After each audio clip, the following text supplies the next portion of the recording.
Hi class, this is Susan. I am here with the promised video from that was supposed to happen on Zoom, and I don't know what happened to that video. It was terrible. Anyway, so I'm sorry I'm getting this to you late. I was recording this, like trying to record earlier, and this horrible storm blew in. I don't know if you guys got it. It was pretty epic. Anyway, we lost our power, which like never happens, and our internet was off, and yeah, so it was kind of fun.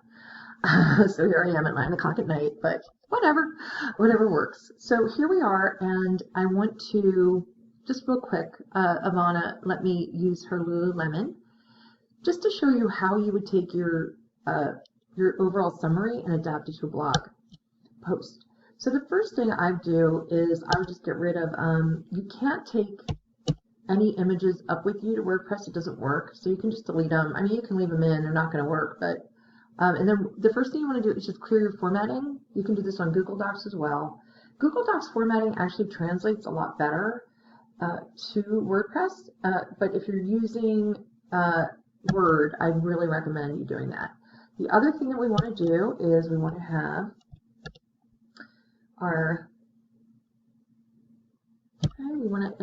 paragraphs flush left, and I also reviewed this too in the video about posting.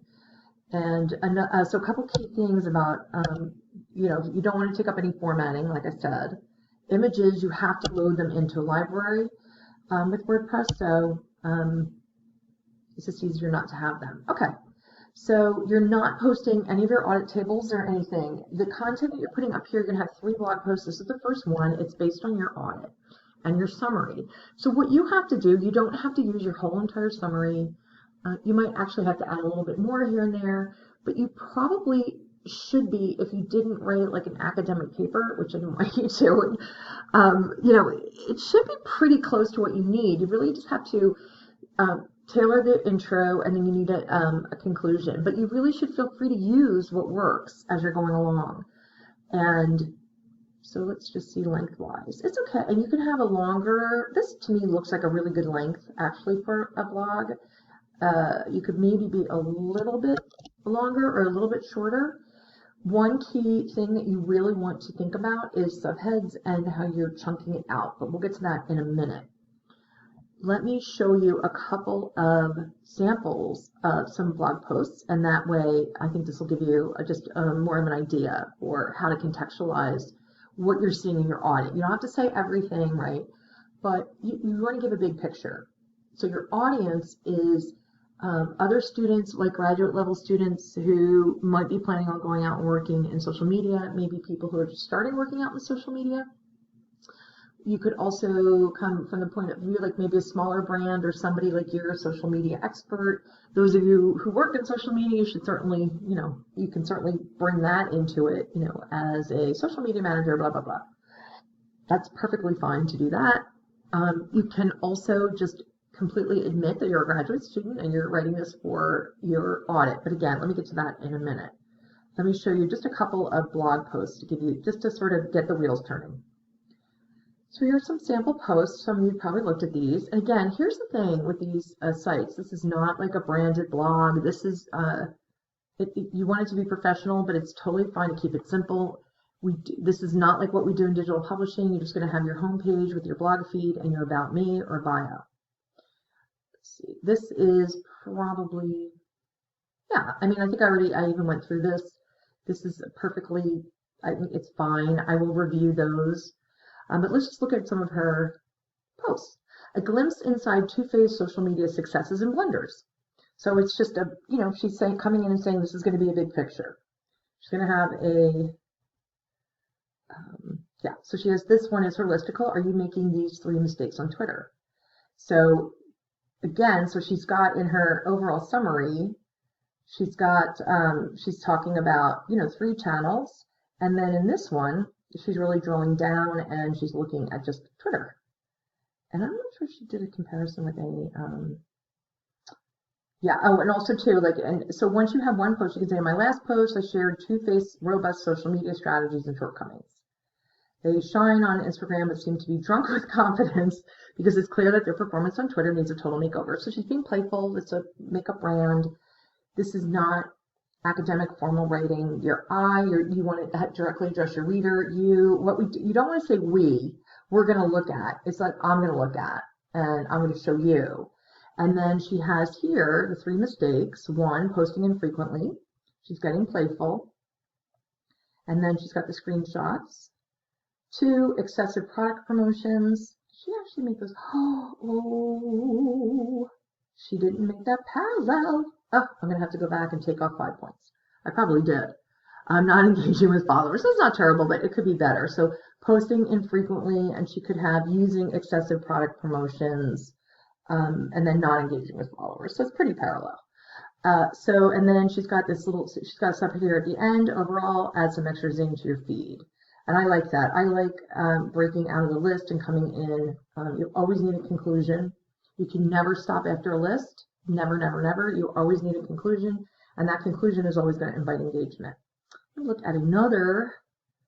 This one I think has parallel lists. I really want those lists parallel.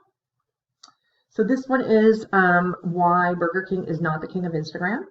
So for the first one, she decided to, oh, that was her third one. Never mind. This was her first one. How Wendy stole the Twitter crown. Sorry, Burger King. So I think that, I don't know, why do these seem to be in weird order? I'm not sure. In my last post. Huh. Anyway, well, here they are. I don't know how they ended up in these orders. Put a ring on it. 3. So they had in this class. They had to do something on boosting brand engagement. So they had 3 secrets. So with these, and again, once you write one post, you can say, as I discussed in my previous posts, you really should be putting the internal links in too. So take a look at some of these. I think they'll give you some ideas. This is the undergrad, but it's a good one. Every once in a while, those undergrads, they really pop out with it. The struggle is real for Tom on social media. So she's starting out, so you always want to have just an engaging sort of beginning. Hint, that's why we call it social media. It could be more personal, as someone who goes to start, I'm sorry, I can't resist Laura Bean. I have to say this. So Laura Bean has Starbucks.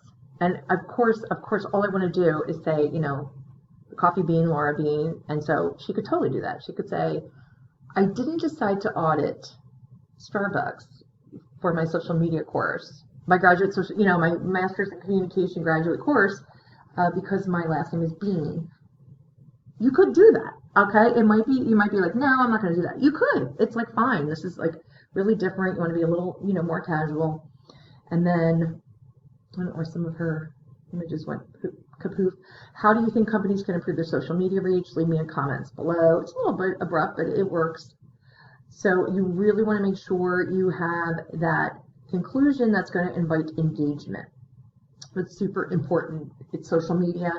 Even though we're at this sort of shifting sands point with the comments, and some brands are dropping comments, some are just shifting over to website format, long form content. But we're sticking to that. We're trying to engage people here so that your conclusion always must have in it. Don't repeat what you said. Just come out and make and just say, well, what do you think? Am I being too hard on Lululemon? Right? Do you think, what do you like about TripAdvisor? Or do you have another, trip planner that you admire? So let me know. Leave me a comment below. So here, Lululemon is a popular athletic brand for men and women. This is this is a very good intro for the summary. This is not going to work for the blog post. So what Ivana's going to do is she's going to decide, well, okay, what do I really want to say? Do I feel like they're overall doing well? Are they overall not doing well? Is it a mix, right? And so then she's going to decide. And then that's going to, whatever she decides she's going to do, then she's going to contextualize with her intro. So she could say something like,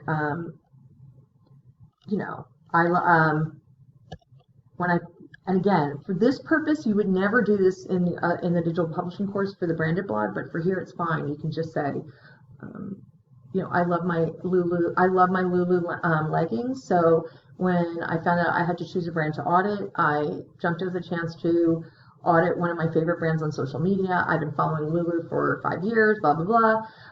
But there were really some surprises, once I really start to look at what they're doing. And so you could say, I was surprised by how good they were, or how bad they were, or I was right, they're doing it really well. So it's really just going to depend. So you want to cover, basically, you could even just pick, like if you want to say they're doing the best on Instagram, you can focus on Instagram as long as you have enough to say. You could say, while they're doing pretty well on Twitter and Facebook, I feel like they really stand out on Instagram, and here's what we can learn.